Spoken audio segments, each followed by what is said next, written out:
بسم الله الرحمن الرحیم. اوس ذکر کی صلات ثانویہ کلیز منز پکال کی چکم د اختر مبارک راځي دغه تذکرہ ده. عید عید وی عاد يعود عود نراوته واپس ته ویلی شي نو چونکه دا هر ځل په ارکال اختر راځي او ډېر فائدې مسلمانانو د پاره راوړي. هغه فائدې چې کم دی او خیر پکې دی چې دی بخنه کیږي. ورکوټ اختر کې مله بخي په لوی اختر کې مله بخي ډېر د جهنم نه آزادېږي. لہذا دې ته چې کم دی عید وی. نبی کریم علیه السلام مدینه منوره ته راغله. حدیث مبارکه کې دی د مدینه والا 2 ورځې وی پاغه کې بدوی مستیانه کولې خوشحالیانه به کولې. پیغمبر علیه السلام تاسو کو دا تاسو کوي دا چې زمونږ 2 ورځې د خوشحالي دي نو پیغمبر علیه السلام تو فرمایل د دې په عوض کې الله تاسو ته نور ورځې 2 درکړي یو د ورکوټ اختر او بل د لوی اختر. لہذا دا دویم کال چې کم دی دا هجرت باندې اختری شروع شوی دی. دویم کال باندې دا شروع شوی دی چې څنګه رمضان پرس شو د رمضان پسې وروسته د اختر مسله لازمي پسې رااله نو د هغې نه اختر شروع شولې. وړاندې مسله دا ده چې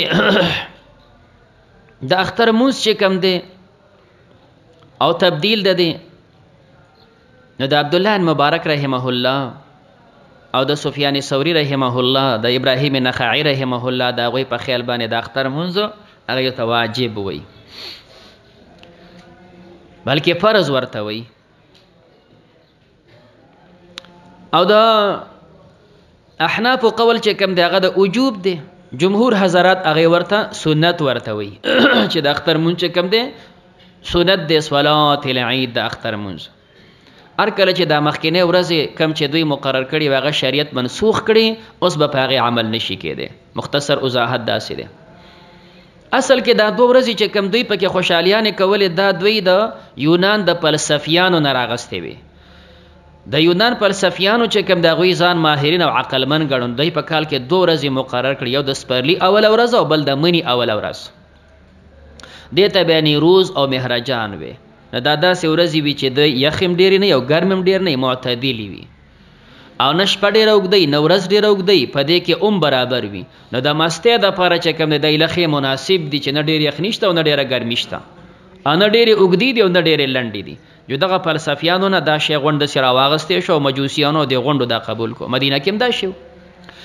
اسلام دا منسوخ کو دی په ځای باندې 2 اخترې مقرر کړي او پیغمبر علیه السلام وایي چې خیره په دې کې خیر دی ځکه هغه انتخاب د فلسفیانو دا انتخاب د الله دی او هغه انتخاب د فلسفیانو بې معنا هغې دپاره څه معنا نه وه او دا انتخاب د الله دی په دې کې معنا ده. د رمضان روجې دي نیولي الله دې پې بخي چې کم دی خوشحالي ده. لوی اختر کې چې کم دی حاجیان الله د جهنم نه ازادوي د هغوی معافي کیږي.